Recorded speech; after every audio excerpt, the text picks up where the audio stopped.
المهدي صلوات الله عليه حينما يظهر لا يقيم قتلا عاما أو إبادة جماعية أبدا.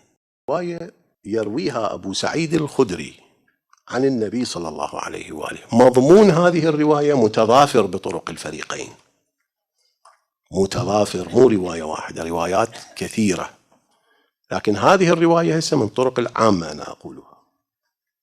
قال أبو سعيد عن النبي صلى الله عليه وآله يروي: لا تقوم الساعة حتى تمتلئ الأرض ظلما وعدوانا، تمتلئ، ثم يخرج رجل من أهل بيتي، وعلى نص آخر من عترتي، فيملأها قسطا وعدلا كما ملئت ظلما وعدوانا. هذه متفق عليها، هذا الموضوع، هذا في صحيح ابن حبان اللي يريد يشوفه هناك.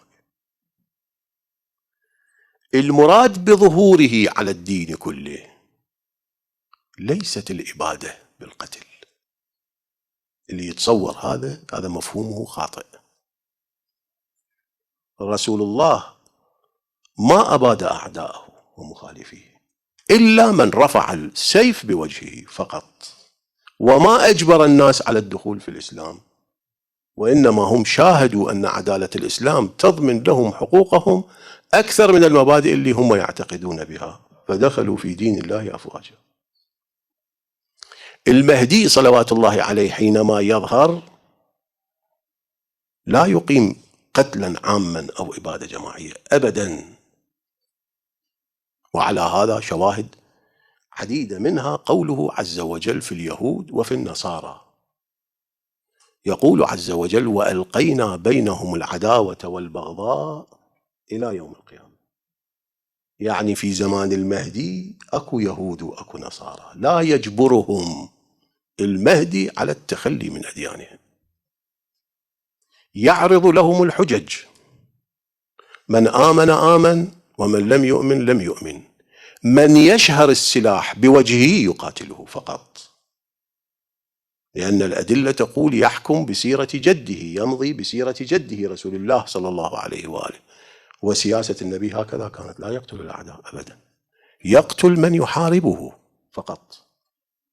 وهذا هو وجه الجمع بين الأدلة المختلفة.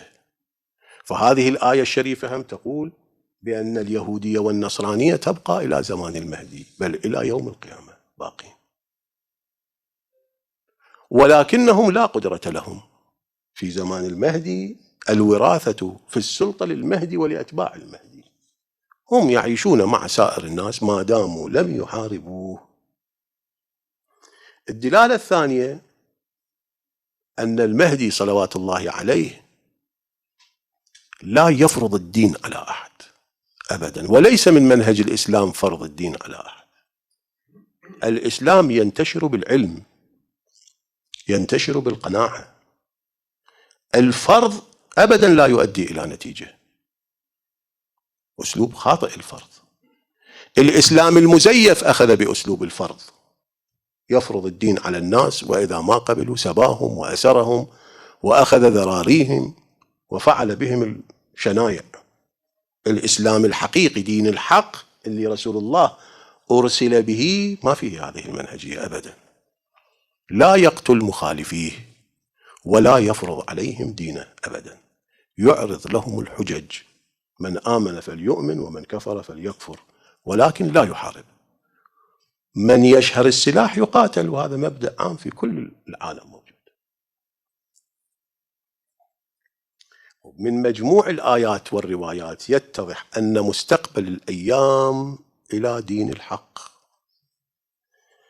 إلى الهدى، إلى منهج الإسلام في كل جوانب الحياة، وأن إمام الأرض هو المهدي صلوات الله عليه، هو الذي يرث الأرض وراثة القدرة ووراثة السلطة ووراثة المنهج. هاي الوراثة ظاهرية، مو معناته أن الآن هو ليست له هذه الحقيقة، له هذه الحقيقة ولكن غير ظاهرة، تظهر في زمانه هذه السلطات. وكل ما دبره الغرب من فساد وإفساد للبشرية كله سيزول وينتهي.